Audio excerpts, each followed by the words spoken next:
all that could be measured is Maya.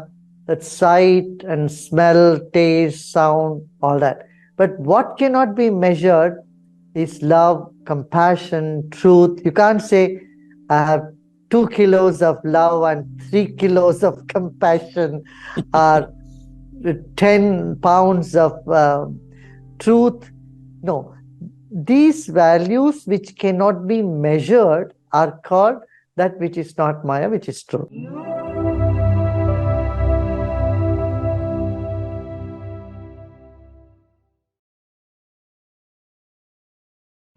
I'd like to welcome to the show Gurudev Sri Ravi Shankar. Thank you so much for being on the show, my friend. I've been a big fan of yours for a while, and I love the work that you're doing, Gurudev. You and I have an aligned mission in life to awaken the planet and to make it a happier and healthier place for all of these souls. So first of all, I want to thank you and appreciate all the work that you're doing for the world. Thank you, Alex. And continue doing what you have been doing. I mean, you have been an inspiration for millions around the world. I'm trying, my friend. I am trying. So my very first question to you is, I wanted to delve into areas that I normally don't see you asked a lot about, which is how spirituality is mixed with quantum physics and how those two worlds intersect. So as I know you have a background in physics as well as a background in spirituality. So how do spirituality and quantum physics intersect for you? See, quantum physics says it's all just vibrations. Everything is just wave function. And spirituality says absolutely the same thing, but in a different language. It says everything is spanda. In the Sanskrit, spanda means vibrations. And they said there are two different types of spandas. One, special vibration and ordinary vibration. Matter is called the special vibration, and ordinary vibration is just the space, which is non-matter, or just energy, which is not visible for our five senses. So then how does the Vedic concept of Maya or illusion align with our modern discussion of simulation theory? You know, that's exactly what the latest Nobel laureates in physics, last year's Nobel laureates, the three scientists have said the world doesn't exist. It's not the way what we see or think it is. Maya, you know, the word measure in English comes from the Sanskrit word called Maya. That means that which can be measured. And all that could be measured is Maya. That sight and smell, taste, sound, all that. But what cannot be measured is love, compassion, truth. You can't say, I have 2 kilos of love and 3 kilos of compassion, or 10 pounds of truth. No, these values which cannot be measured are called that which is not Maya, which is truth. So if we are living in a simulation, Gurudev, what is the purpose of this simulation? And is there a player playing the game? If this is a game, a simulation, let's say, and we are players in a video game, our avatars are who is playing the player and what is above that, and then who designed it all in the first place? First of all, there is nobody sitting up there who design and who makes you do a mistake and then comes after you to punish you. No, not at all. You know, it's what is this, I would say, is science. Knowing objectively, and who am I is spirituality. And the who am I question takes you in the journey to really find out the center of all actions, which is a witness to actions.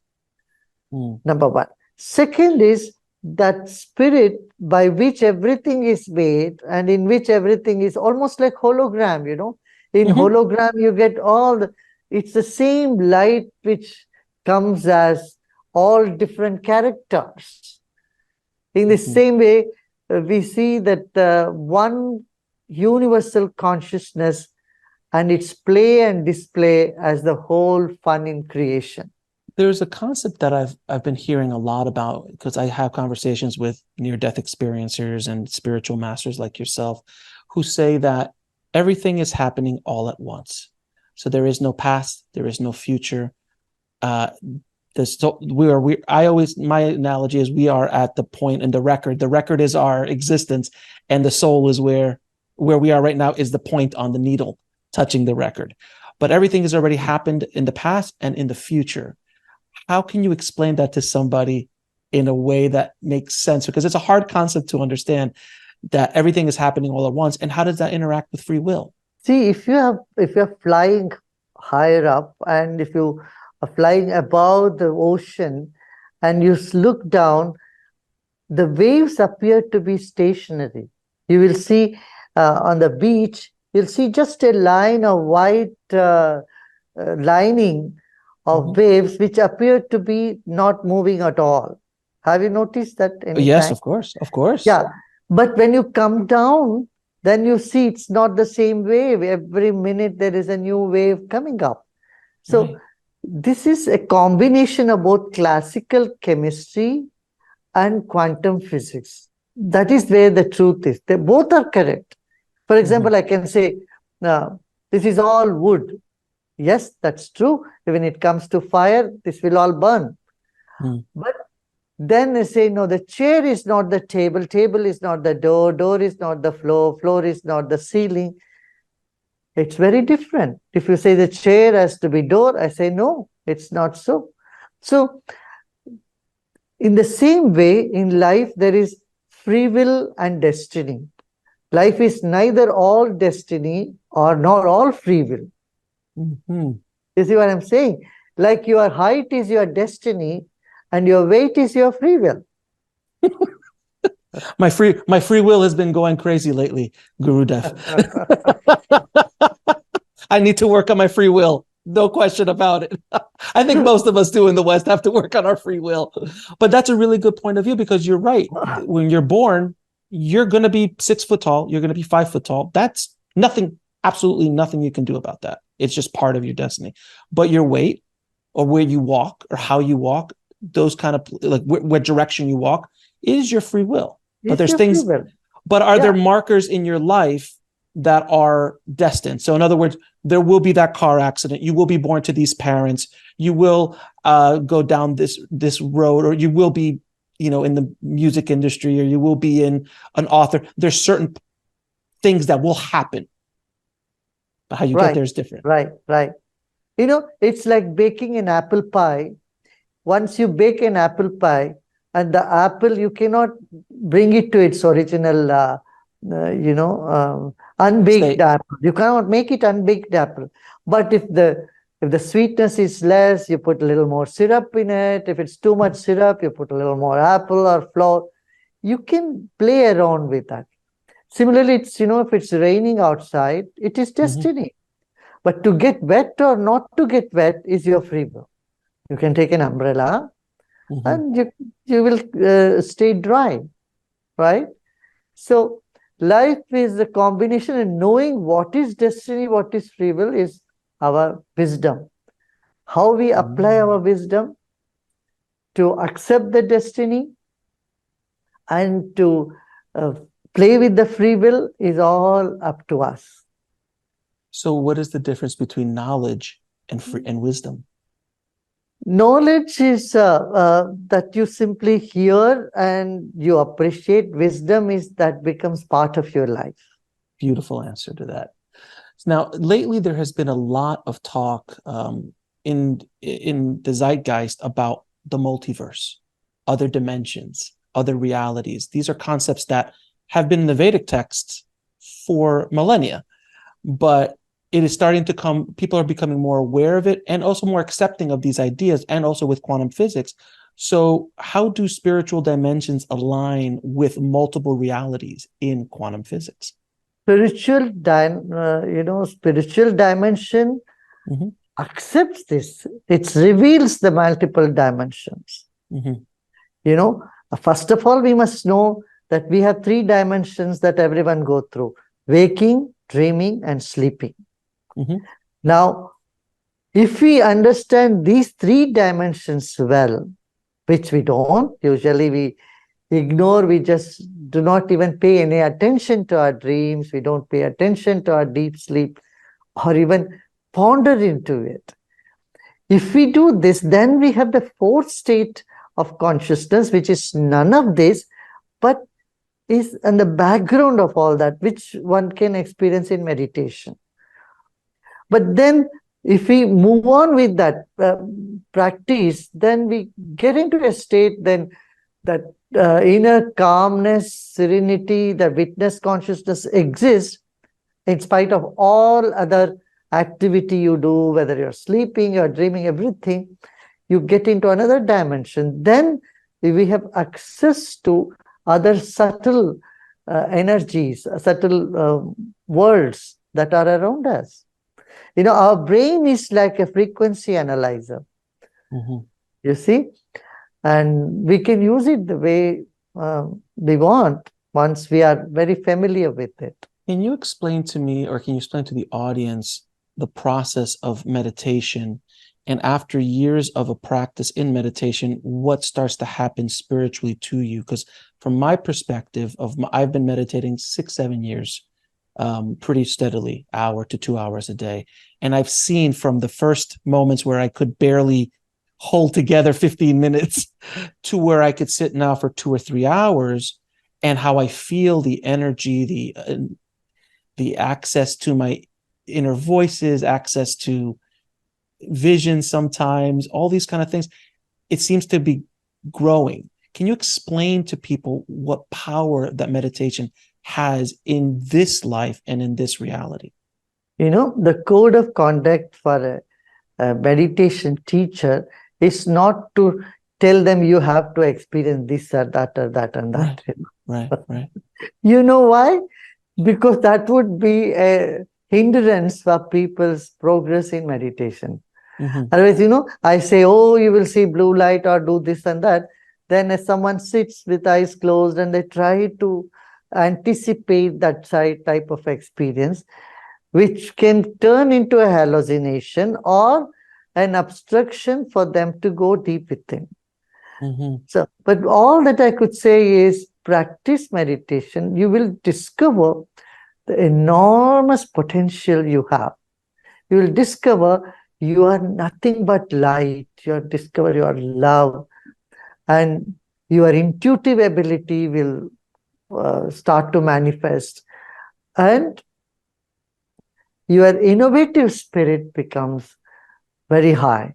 So these are the benefits of meditation that you can reap, that we can of course say, but what you should have in meditation, it is better not said. Agreed with you 110%. When you go deep into meditation, it seems like you're almost seeing behind the curtain of Maya. You're starting to grab onto the truth, if you will, of who we really are, and kind of disconnecting from the illusion and understanding, oh, I'm really the light, I am really the soul, I'm really that. Is that correct? Yeah, it starts with I'm not this, I'm not this, I'm not this. And I'm not my emotions, which are changing all the time. I'm not these thoughts, and I'm not even my body. All the things in my body is changing, you know. Everything is changing. So first you recognize the changing world around you. And then you realize you can only see the change. You can recognize the changes when you accept and acknowledge there is something that is a referral point which is not changing.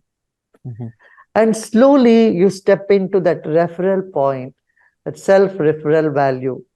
And that's it. Then you have no questions. Very, very interesting. Now, I've been a devotee of Paramahansa Yogananda for many years, and his book Autobiography of a Yogi really changed the way I looked at life and spirituality. There's a story in there. I'd love to hear your perspective on it, where he was talking about a yogi or a master who was at two places at the same time. And how can that be explained through quantum physics? Because it sounds very quantum physicsy, being two places at the same time. But he was talking about that years before those concepts were really being delved into in quantum physics. So I'd love to hear your perspective on that. It's not the physical body. The body with flesh and bones are different than the subtle body of light. Our subtle body can manifest in many places. It can be many places. Yes, possible. Because does quantum physics have any answers for the how Oh, that's even yes. possible? Oh, yes. The boom boxes are in many houses. The tube of, television tubes are in many places. And that same, wavelength, or the radio waves are everywhere. They manifest in different, television sets, isn't it? You just okay.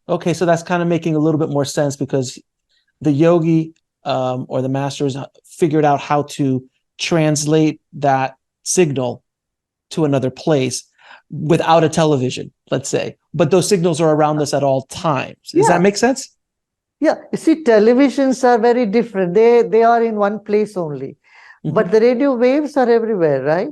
So your body is in one place. But what the body is reflecting is the spirit, is the energy in you. The wavelength. Alex is the wavelength. That Alex wavelength can be in other place too. That's beautiful. Now, is there any quantum explanations for spiritual experiences like quote unquote enlightenment, which is something that the West is chasing like it's a destination? From my understanding, it is not a destination. It's not a room you walk into. It is no. So is there any way to explain those things? It's just chipping off the extra marble in you. It's your very nature. Very Michelangelo of you. That is the concept of enlightenment. It's just taking off the unneeded pieces. Correct. It's peeling the banana. Yeah. Beautiful. Now, is there any quantum phenomenon that hints at reincarnation or the afterlife, in your opinion? Oh, yeah. We have three bodies: the physical body, and then the subtle body of emotions, thoughts, and our ideas, that our identity, and then the causal body, which is even bigger. Usually people think our mind is in the body. I would say the body is inside the mind. I often give this example of the wick of a candle and the glow around it. So our body is just the wick of a candle, and the glow is what we are. That's also beautiful. Yeah, and the subtlest body, or the causal body, what we call, is huge. So in deep sleep, we are in touch with our causal body. In dream state, we are in the subtle body. So it makes a big difference. If you are only in your subtle body and you had dreams all night, when you wake up, you will feel very tired. But when you have had deep sleep, what is happening in the phenomenon is you are with your causal body, which is the source of all energy, enthusiasm, freshness, liveliness, everything. So when you wake up after deep sleep, you feel very refreshed, energized, charged. But we sleep every night, but we have never met with the sleep. We've never shaken hands with our deep sleep. Right. Yeah. Meditation helps you to do that. A time comes when you are able to sleep consciously. Even if you're snoring, you are snoring. You are dreaming, you are dreaming. And that is when I say life really begins. Then life becomes a celebration. You may call it enlightenment, you may call it anything, but this is exactly where you are mastering your physical body. Like someone who does, everybody has the same limbs, But someone who has mastered, they can dance as a ballet dance. You know how the ballet dancer, they jump up and do all sorts of things with so much confidence about their own body, physical body. In the same way, you can be confident about your subtle and causal body. That's beautiful. Well, since you were talking a little bit about these causal bodies and other aspects of yourself and the dreamscape, I'd love to hear your perspective on near-death experiences, because there's something that's also come up in the last 40 or 50 years. A lot of people coming out with these near-death experiences saying that they go to the other side and come back. I'd love to hear your perspective on it. And is there anything in the Vedic texts talking about near-death experiences? Yeah. You can experience it. When you go deep in meditation, you too can do that. You can have an out-of-body experience. It's not a big deal at all. Not for you, but for many people who have them, it could be a big deal, my friend. Now, it's a fact. It's a fact. I mean, this near-death experience gives a glimpse to those who are just stuck with their little intellect and think this is all that there is, and this is what is truth. For them, it gives a little glimpse of world beyond our intellect, beyond our perceived sensory experiences. And that's good. It's like, in a dark night when there is a lightning that happens, you suddenly see all the buildings around you. In the same way, these near-death experiences, I would say, is just that lightning in a dark night, which gives you a glimpse of what are hidden. But in meditation, it's like being in a daylight. You can see everything. Yes, very true, very true. Well, Gurudev, let me ask you, for people who are skeptical about this conversation, or that there is another side or this other world, I'm sure you have come across people who are skeptical in your work. What would you tell them what would you say to them if they're listening to this? That means there's a curiosity that is an itch that needs to be scratched, but their intellect is saying this is not possible, this is all BS, this is not working. What would you say to them? No, being skeptical is very good. I would say people who are skeptical can find the truth, but not those who are cynical. Do not let your skepticism slip into cynicism. Skeptical outlook is good. With the possibilities, you should keep the hope for possibilities live. So then you move towards many possibilities, and any intelligent person will always see from the area of possibilities. You see, skepticism is that center point from where you either slip into a scientific temper. No science can afford to be skeptical. They have to be open-minded and more curious about things. On one side, there is curiosity. On the other side of skepticism is cynicism. So this is the middle point, and from here, you can really become curious. When you are curious, your quest for truth, for knowledge, for your authentic experience will wake up. Yeah. You don't have to be a believer. I would say a believer is already in some concept. You already believe in concept which you don't know. But if you're skeptical, it's okay. It's a right place to start. But as I said, you should go into quest of truth. Let me ask you this. Right now, it seems like spirituality and science are starting to come closer and closer than they've ever been in recorded history, to our knowledge. And the more people in science and quantum physics try to answer questions, the kind of closer they're getting to spiritual ideas and concepts that have been around for thousands of years. Do you find that to be true? Yeah, absolutely. There are two thoughts in the world. One is the Oriental thought was never against science. Not one scientist was ever persecuted in the Oriental thought because it always emphasized on experience first and then belief. Whereas in the Occidental thinking, it says you believe first and someday in the future you may get experience. So they are very opposite.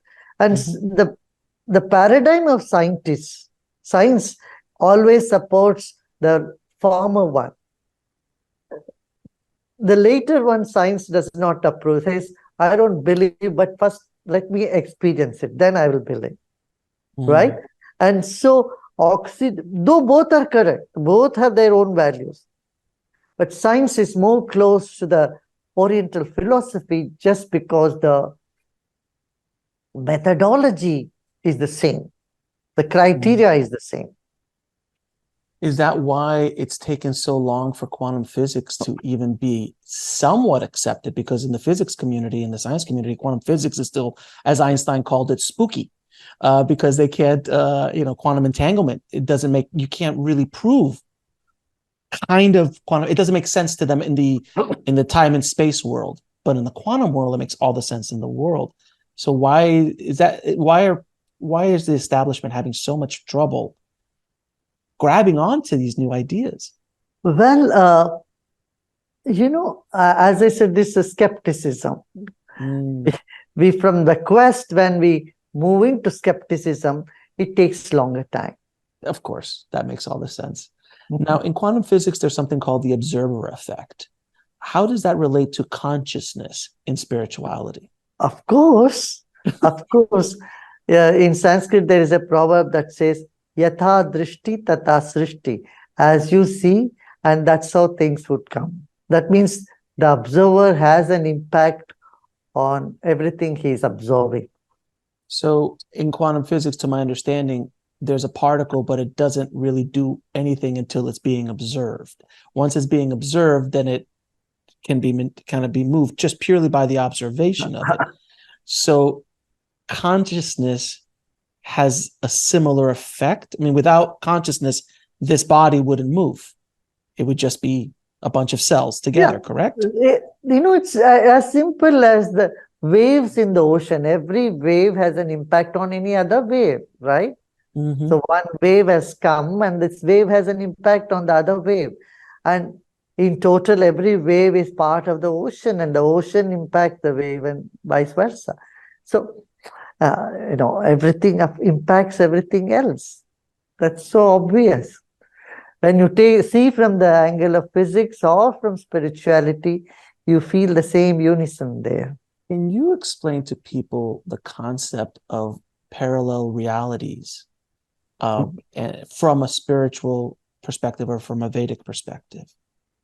No, the moment you accept there are layers of reality, and you have accepted parallel reality. As I said, the quantum chemistry is real, you see, and quantum physics is real.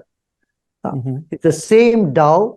You make the cake. From that same dough, you make sourdough bread, and you make pasta, you make pizza, you make chapati, all it.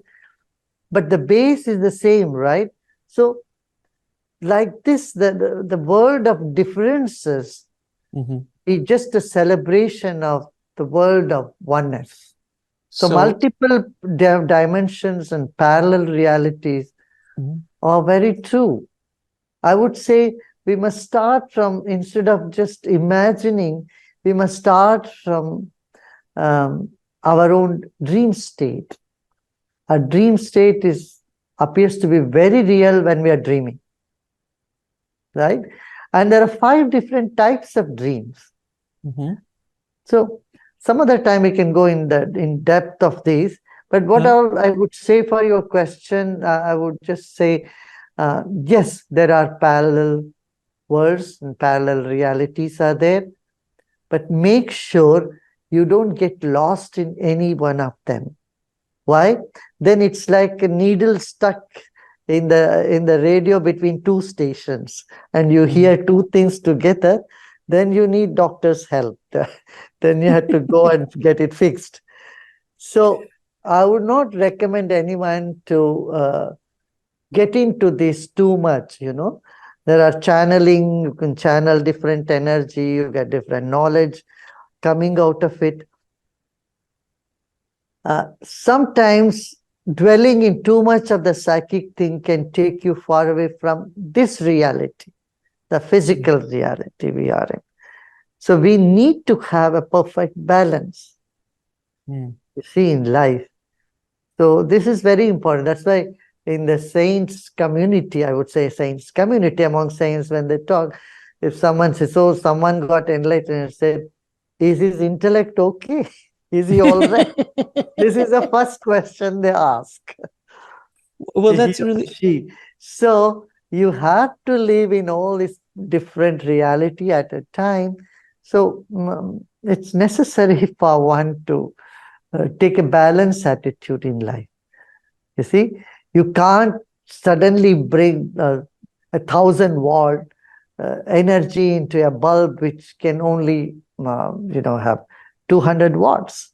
So we need to increase the capacity of our system, of our nervous system, to reflect on different realities, first of all. And then, as I said, we'll have to take a very balanced and steady attitude in this. Yeah. So when you are, in other words, you just can't be enlightened overnight, quote unquote, or have access to these realities overnight because your physical body and mind can't process that kind of energy or wattage, correct? Yeah. That's why it takes years and years to build up the nervous system to handle this kind of energy. I've spoken to channels who've told me that the first time a channeled energy came in, it was like they were about to explode almost. And if they weren't prepared for it, it could actually overload their circuits. Yeah, I would say it won't take years and years. It takes time. It takes a little time. Yeah, yeah. It takes time, without question. Can you explain this concept of the now for people? Because it's such an interesting and simple but yet very complicated idea, the now, and how that aligns with the quantum theory in general. The now. That's it. That was the answer. We're there. We're there already. It has no explanation. If you explain, either you are in the past, past again, you are, chewing, which has already been chewed. Now. now again. That's beautiful. The one thing that stays forever is now. And that's the only thing we have is now. Yeah. It's the only thing we have. Let me go back to what we were saying before in regards to like, oh, he just got enlightenment. Is his intellect okay? That's very interesting because when you tap into the truth of who we are and that knowledge, let's say you have access to all the knowledge in the universe all of a sudden, that has to deal psychologically, that must have some effect on the saint that is happening too. But are they just been preparing so long that they can accept it and deal with it? Or sometimes does it go off the rails a bit? It's possible it goes off also. Right. Well, let me ask you this. With ego, I'm sure you've come across people who are like, I am the most spiritual. I am much more spiritual than you. That's the ego chasing the spiritual goal as opposed to a financial goal or a career goal or a love goal. It's now chasing the spiritual goal. How can we not fall into that trap of the ego running our spiritual quest? See, when your vision is broadened, there is very little chance. What you identify yourself as me is what is not even a speck of dust in the whole universe, right? So when the magnanimity, when this magnificent, enormous universe is in your consciousness, There is nothing that holds you back and identifying yourself. I'm the most whatever natural person. I'm the one who have no ego. All that stuff. These are all kindergarten stuff. At the time, I would say ego is nothing but a wall of separation. I am different from the others. That one. And at some point of time, this doesn't exist. It's not prominent, just drops. So there is no comparison.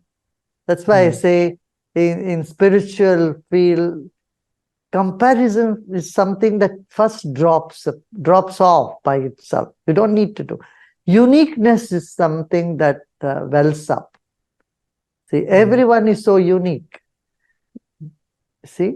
And then in this whole universe, there is no high or low, but this is the outlook, that reality that just dawns on one. Now, in your opinion, can the quantum field theory be seen as a magnification of cosmic consciousness? Yes and no. You can say, yes, it just shocks your intellect to become still and stunned for a while, say, that's it. And so when you say that's it, then you are in the now and in an awe. See, science leads you to a space of awe, say, wow. And when the wow is there, that's the basis, that's a preface for spiritual awakening. Spirituality, first step is Vismaya in Sanskrit, that's called astonishment. Astonishment leads you in the spiritual path. Yeah? Okay? So, Gurudev, in your experience right now, throughout your life, have you seen this kind of consciousness awakening in humanity more so than you did when you were born to where we are now, having these public conversations? I cannot compare, and I would not, because at different places, different people had different experiences. We never had social media. We never had even cell phones in those days. How can we say that people didn't have a wow experience in their life? It will be a futile exercise, I would say. It's like counting how many waves have arisen in the ocean, which is irrelevant. And in time and again, people have recorded their experiences, and those experiences have stood up. That doesn't mean others did not have those experiences. Got it. Now, can you tell me really quickly about your World Cultural Festival and what you're trying to achieve with it? Festivals are there not to achieve anything, but to express what is. So World Culture Festival is an expression of diversity.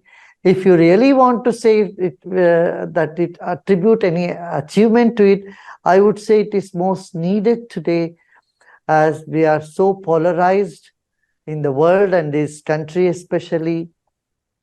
Rising violence, 2.9 mass shootings per day, and one person taking his or her life every 40 seconds. All these, maladies of our society can only be overcome by coming together and realizing, seeing life from a bigger perspective of one world family. So we will be having meditation. When we meditate all together, it creates a more collective spirit and energy. It uplifts the consciousness. So there will be a big meditation, and then music and dance, and world cuisine, people to share healthy food from around the world. Yes. Gurudev, thank you. Every 5 years we have been holding this. This is the 4th edition of World Culture Festival, and it's here in Washington, D.C. That's beautiful, my friend. And on the knowledge front, I would say all these other questions, what you have been asking, I put this latest book, which has become the bestseller now, Notes for the Journey Within. Mhm. And this book, I have given tips of how you can manage your emotions, how to be in touch with that element deep inside of you, which is so beautiful and which is so full of love and light. I appreciate my friend Gurudev. Thank you so much for being on the show, and thank you for all the amazing work you're doing in the world. I appreciate you. Wonderful, wonderful. Bye. Thanks for watching. Click on one of the videos below to continue your journey, and don't forget to subscribe. Subscribe. Subscribe. Subscribe. Subscribe.